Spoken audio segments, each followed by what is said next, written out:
मनुष्य चाहे कितना भी प्रयास क्यों ना कर ले, कितना भी प्रयत्न क्यों ना कर ले, उसे अपने कर्मों का फल तो भोगना ही पड़ता है। चाहे मनुष्य कितना ही प्रयत्न कर ले, लेकिन वह कभी अपने कर्मों से बच नहीं सकता। जैसी करनी वैसी भरनी, यह वाक्य तो आपने सुना ही होगा।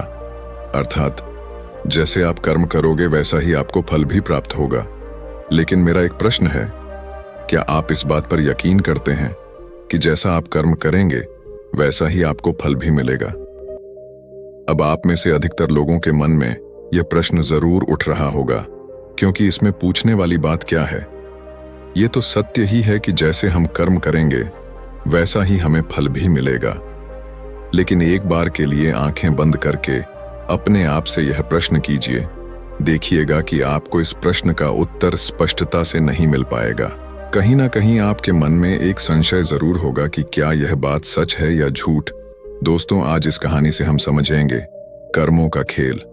आखिर अच्छे कर्मों का फल अच्छा और बुरे कर्मों का फल बुरा कैसे होता है? बहुत समय पहले की बात है। किसी गांव में एक बहुत ही ज्ञानी पंडित रहता था। एक दिन वह अपने बचपन के दोस्त से मिलने के लिए दूसरे गांव में जा रहा था। उसका वह दोस्त बचपन से ही गूंगा और एक पैर से अपाहिज था। उस पंडित के गांव से उसके दोस्त का घर काफी दूर था।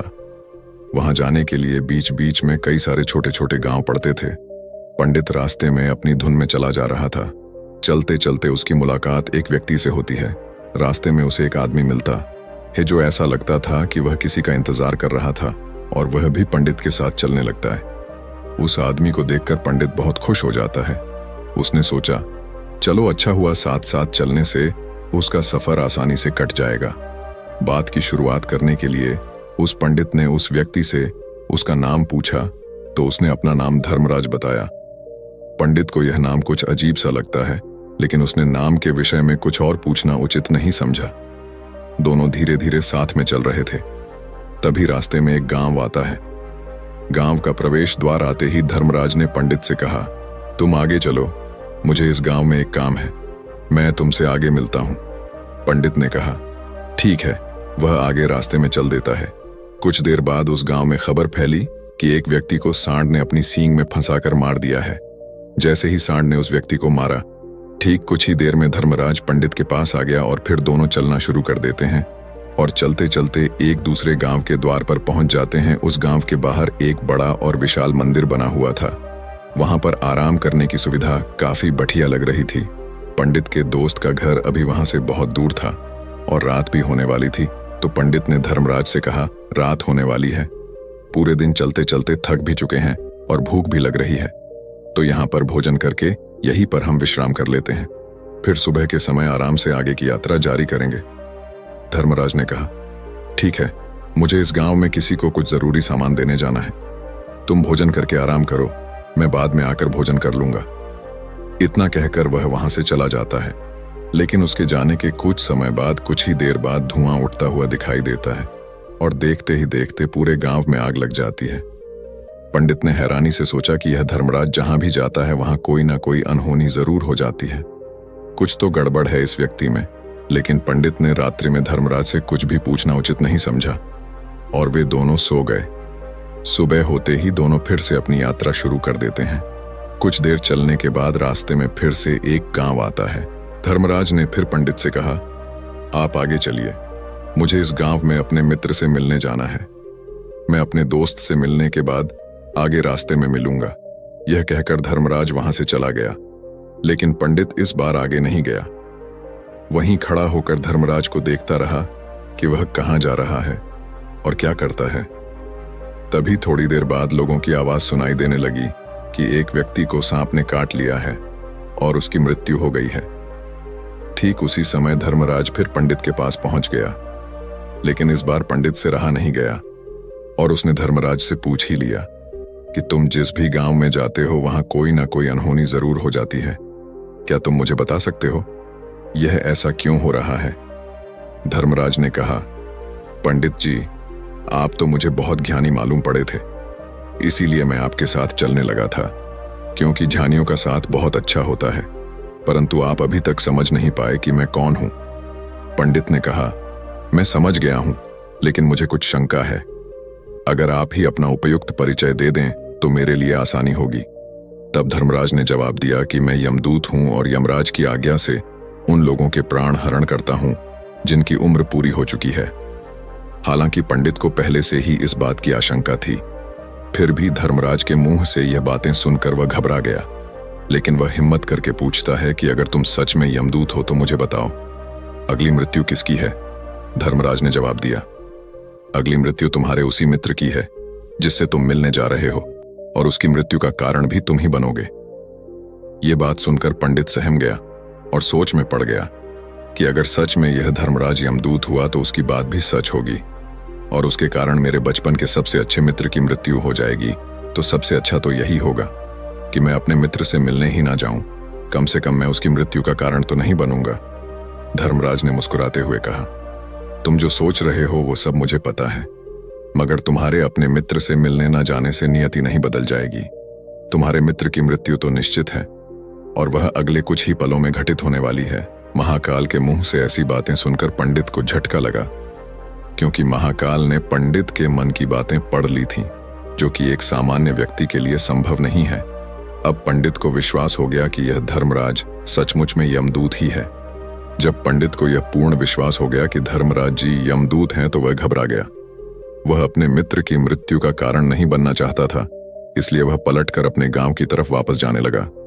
लेकिन जैसे ही पंडित वापस जाने के लिए मुड़ा, उसने देखा कि उसका मित्र तेजी से उसकी तरफ चला आ रहा है, जो कि पंडित को देखकर अत्यंत प्रसन्न दिखाई पड़ रहा था। अपने मित्र के आने की गति को देखकर पंडित को ऐसा लगा कि जैसे उसका मित्र काफी देर से उसका ही पीछा कर रहा है, लेकिन वह बचपन से ही गूंगा था और एक पैर से लंगड़ा भी था। इसीलिए ना तो वह पंडित को आवाज देकर रोक पाया था और ना ही उस तक पहुंच पा रहा था। लेकिन जैसे ही वह पंडित के पास पहुंचा, अचानक ही जमीन पर गिर पड़ी और तुरंत ही उसकी मृत्यु हो गई। पंडित हक्का बक्का होकर धर्मराज की ओर देखने लगा, जैसे कि वह पूछना चाह रहा हो कि आखिर क्या हुआ। धर्मराज पंडित के मन में उठ रहे प्रश्नों को समझ गया और बोला, तुम्हारे मित्र ने पिछले गांव में ही तुम्हें देख लिया था और वे वहीं से ही तुम्हारा पीछा कर रहा था, लेकिन गूंगा और लंगड़ा होने की वजह से वह तुम तक नहीं पहुंच पाया। उसने अपनी पूरी ताकत लगाकर तुम तक पहुंचने का प्रयास किया, लेकिन बुढ़ापे में बचपन जैसी ताकत नहीं होती, इसलिए दिल का दौरा होने के कारण उसकी मृत्यु हो गई, क्योंकि वह तुमसे मिलने के लिए अपनी सीमाओं को तोड़कर तुम्हारे पीछे भाग रहा था।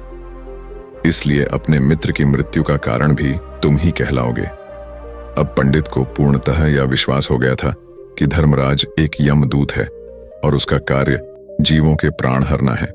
लेकिन पंडित एक ज्ञानी व्यक्ति था, वह यह भी जानता था कि मृत्यु पर किसी का वश नहीं है, सबको एक ना एक दिन मरना ही है। यही सोचकर उसने अपने आप को संभाल लिया। लेकिन अचानक ही पंडित के मन में अपनी मृत्यु के बारे में जानने की इच्छा हुई, इसलिए उसने धर्मराज से पूछा कि जब मृत्यु मेरे दोस्त की होनी थी तो तुम शुरू से ही मेरे साथ क्यों चल रहे थे? यह प्रश्न सुनकर धर्मराज जोर से हंसा और बोला, मैं तो हर पल हर क्षण सभी के साथ चलता हूं, किंतु लोग पहचान नहीं पाते, क्योंकि लोगों के पास अपनी समस्याओं के अलावा किसी और व्यक्ति, वस्तु या घटना के बारे में सोचने समझने या उसे देखने का समय ही नहीं होता। पंडित ने कहा, तो क्या तुम यह बता सकते हो कि मेरी मृत्यु कब, कहां और कैसे होगी? महाकाल ने कहा, हालांकि किसी भी सामान्य जीव के लिए अपनी मृत्यु के बारे में जानना ठीक नहीं है, क्योंकि कोई भी जीव हो या जानकर, वह अपनी मृत्यु के बारे में जानकर बहुत दुखी हो जाता है। हालांकि तुम जानी व्यक्ति मालूम पड़ते हो और तुमने जिस तरीके से अपने मित्र की मृत्यु को सहन कर लिया है, उसे देखकर लगता है कि तुम अपनी मृत्यु के बारे में जानकर भी दुखी नहीं होंगे। महाकाल ने कहा, तो सुनो, तुम्हारी मृत्यु आज से ठीक 6 महीने बाद आज ही के दिन किसी दूसरे राज्य में फांसी लगने से होगी, और सबसे हैरानी की बात तो ये होगी कि तुम स्वयं ही खुशी से उस फांसी को स्वीकार कर लोगे। इतना कहकर धर्मराज वहां से चला गया, क्योंकि अब धर्मराज के पास पंडित के साथ चलते रहने का कोई कारण न था। इसके बाद पंडित ने अपने मित्र के शरीर का अंतिम संस्कार किया और यथाशक्ति उसके क्रियाकर्म करके अपने गांव वापस आ गया। लेकिन कोई व्यक्ति कितना भी ज्ञानी क्यों ना हो, अपनी मृत्यु के बारे में जानकर दुखी तो होता ही है और मृत्यु से बचने का कोई ना कोई उपाय भी खोजता है। तो पंडित ने भी वही किया, क्योंकि पंडित विद्वान था, इसलिए उसकी पहचान उस राज्य के राजा तक थी। पंडित ने सोचा कि राजा के पास तो कई सारे ज्ञानी मंत्री हैं, वह मेरी मृत्यु से संबंधित समस्या का कोई ना कोई समाधान निकाल ही लेंगे। पंडित यही सब सोचता हुआ राज दरबार में पहुंच जाता है और राजा से सारी घटना के बारे में बताता है। राजा ने अपने मंत्रियों को सारी समस्या बताई और उनसे सलाह मांगी। अंत में सभी ने विचार विमर्श करके कहा, अगर पंडित की बात सही है तो उसकी मृत्यु भी 6 महीने बाद ही होगी, लेकिन मृत्यु तो तब होगी जब वह किसी दूसरे राज्य में जाएगा। यदि वह किसी दूसरे राज्य में जाए ही ना तो मृत्यु ही नहीं होगी। मंत्रियों की यह सलाह राजा को भी सही लगी। इसके बाद पंडित के रहने की सारी व्यवस्था महल में ही कर दी गई और राजा के आदेश के बिना उस पंडित से किसी को भी नहीं मिलने दिया जाता था। लेकिन पंडित कहीं भी आ जा सकता था, ताकि पंडित को यह न लगे कि वह राजा की कैद में है। परंतु पंडित डर के मारे स्वयं ही कहीं आता जाता नहीं था। धीरे धीरे महीने गुजरते गए और पंडित की मृत्यु का समय नजदीक आने लगा और अंततः वह भी दिन आ गया जिस दिन पंडित की मृत्यु होनी थी। तो जिस दिन पंडित की मृत्यु होनी थी उसकी एक रात पहले पंडित डर के मारे जल्दी ही सो गया, ताकि जल्दी से वह रात बीत जाए और अगला दिन आ जाए, ताकि उसकी मृत्यु टल सके। यही सोचकर वह जल्दी सो जाता है। लेकिन पंडित को नींद में चलने की बीमारी थी और अपनी इस बीमारी के बारे में वह स्वयं ही नहीं जानता था। तो फिर राजा मंत्री या किसी वैद्य को इसके बारे में बताने का कोई प्रश्न ही नहीं उठता। पंडित अपनी मृत्यु को लेकर बहुत चिंतित था। वह पिछले कई दिनों से ठीक है, सो भी नहीं पा रहा था और नींद में चलने की बीमारी भी तभी होती है जब व्यक्ति ठीक से सो नहीं पा रहा हो। तो उस रात भी पंडित को नींद में चलने का दौरा पड़ा। वह उठा और महल से निकलकर अस्तबल में गया। क्योंकि पंडित राजा का खास मेहमान था, इसलिए किसी भी पहरेदार ने उसे नहीं रोका और ना ही किसी तरह की कोई पूछताछ की। अस्तबल में पहुंचकर वह सबसे तेज चलने वाले घोड़े की पीठ पर सवार होकर नींद में ही अपने राज्य की सीमा से बाहर दूसरे पड़ोसी राज्य में चला गया। इतना ही नहीं, वह दूसरे राज्य के राजा के महल में पहुंच गया। उस महल के पहरेदार ने भी उसे नहीं रोका और ना ही कोई पूछताछ की। सभी लोग रात्रि का अंतिम प्रहार होने के कारण गहरी नींद में थे। वह पंडित सीधे राजा के सैन्य कक्ष में पहुंचा, जहां राजा और रानी सो रहे थे। वह पंडित वहीं जाकर सो गया। सुबह हुई तो राजा ने पंडित को रानी के बगल में सोया हुआ देखा तो राजा बहुत क्रोधित हो गया। राजा ने पंडित को कैद करने का आदेश दे दिया। पंडित गिरफ्तार हो गया, लेकिन पंडित तो भौचक्का था। उसे तो कुछ समझ नहीं आ रहा था कि आखिर वह दूसरे राज्य में और राजा के सैन्य कक्ष में कैसे पहुंचा। लेकिन वहां उसकी यह सब सुनने वाला कोई नहीं था। अगली सुबह राजा ने पंडित को दरबार में पेश करने का आदेश दिया। कुछ देर बाद उस पंडित को दरबार में लाया गया। पंडित को देखते ही राजा इतना बबूला हो गया कि उसे फांसी पर चढ़ा देने का हुक्म सुना दिया। फांसी की सजा सुनकर पंडित कांप गया, लेकिन फिर भी थोड़ी सी हिम्मत जुटाकर राजा से बोला, महाराज, मैं नहीं जानता कि मैं राजमहल तक कैसे पहुंचा। मैं यह भी नहीं जानता हूं कि आपके सैन्य कक्ष तक मैं कैसे आया और आपके महल के किसी पहरेदार या सैनिक ने मुझे रोका क्यों नहीं। लेकिन मैं इतना जरूर जानता हूं कि आज मेरी मृत्यु होनी थी और वो होनी भी जा रही है। राजा को यह बात थोड़ी अजीब लगी। उसने पंडित से पूछा, तुम्हें कैसे पता कि आज तुम्हारी मृत्यु होनी है? राजा के इस प्रश्न के जवाब में पंडित ने पिछले 6 महीने का सारा वाक्य राजा को सुना दिया और बोला, महाराज, मेरा क्या किसी भी सामान्य व्यक्ति में इतना साहस नहीं कि वह राजा के सैन्य कक्ष में राजा की उपस्थिति में रानी के साथ सो जाए। राजा को पंडित की बात में थोड़ा तर्क दिखाई पड़ा, परंतु उसने सोचा कि यह मृत्यु से बचने के लिए धर्मराज और उसके द्वारा अपनी मृत्यु की भविष्यवाणी की कहानी बना रहा है। इसलिए राजा ने पंडित से कहा, यदि तुम्हारी बात सत्य है और आज यह तुम्हारी मृत्यु का दिन है जैसा कि यमदूत धर्मराज ने तुमसे कहा था, तो आज तुम्हारी मृत्यु का कारण मैं नहीं बनूंगा। लेकिन यदि तुम्हारी बात झूठी निकली तो निश्चित ही आज तुम्हारी मृत्यु का दिन होगा ना, क्योंकि जिस राज्य से पंडित आया था उस राज्य का राजा इस राजा का मित्र था। इसलिए इस राजा ने तुरंत अपने 2 सैनिकों को पड़ोसी राजा के पास भेजकर पंडित की बात की सत्यता का प्रमाण मांगा भेजा। भेजे गए सैनिक शाम तक लौटे और उन्होंने राजा को बताया कि महाराज, पंडित जो कुछ भी कह रहा है वह सब सत्य है। पड़ोसी राज्य के राजा ने पिछले 6 महीने से पंडित के रहने की सारी व्यवस्था अपने ही महल में कर रखी थी। पंडित राजा का खास मेहमान था। कल शाम राजा आखिरी बार पंडित से उसके कक्ष में मिले थे और उसके बाद यह इस राज्य में कैसे पहुंच गया इसकी जानकारी किसी को भी नहीं है। इसीलिए उस राज्य के राजा के अनुसार पंडित को फांसी की सजा देना ठीक नहीं है। लेकिन राजा के सामने एक नई समस्या थी, क्योंकि उसने बिना पूरी बात जाने ही पंडित को फांसी की सजा सुना दी थी। इसलिए अगर पंडित को फांसी नहीं दी जाती तो राजा के वचन का अपमान हो जाएगा। लेकिन अगर राजा की बात का मान रखा जाए तो बेवजह ही एक निर्दोष व्यक्ति की मौत हो जाएगी। राजा ने अपने सभी मंत्रियों से इस बारे में सुझाव मांगा तो मंत्रियों ने राजा को सुझाव दिया कि महाराज, पंडित को एक कच्चे सूत के धागे से फांसी लगवा दी जाए। इससे आपके कथन का भी मान रह जाएगा और कच्चे सूत के धागे से पंडित को फांसी भी नहीं लगेगी और उसके प्राण भी बच जाएंगे। राजा को मंत्रियों का यह सुझाव पसंद आया और उसने ऐसा ही करने का आदेश दे दिया। पंडित के लिए कच्चे सूत के धागे से फांसी का फंदा बनाया गया और नियम के अनुसार पंडित को फांसी पर चढ़ाया जाने लगा। सभी लोग बहुत खुश थे कि ना तो पंडित मरेगा और ना ही राजा का वचन खाली जाएगा। पंडित को भी पूर्ण विश्वास था यह सूद के धागे से तो उसकी मृत्यु हो ही नहीं सकती। पंडित उस पर चढ़ने के लिए तैयार हो गया, जैसा कि धर्मराज ने भविष्यवाणी की थी कि तुम खुद ही अपनी फांसी को स्वीकार करोगे। लेकिन जैसे ही पंडित को फांसी दी गई, सूत का धागा तो टूट गया, लेकिन टूटने से पहले उसने अपना काम कर दिया था। पंडित के गले की एक नस सूत के धागे के झटके से कट चुकी थी और पंडित जमीन पर पड़ा तड़प रहा था। उस पल उसके गले से खून की फुहार निकल रही थी और देखते ही देखते पंडित का शरीर पूरी तरह से शांत हो गया।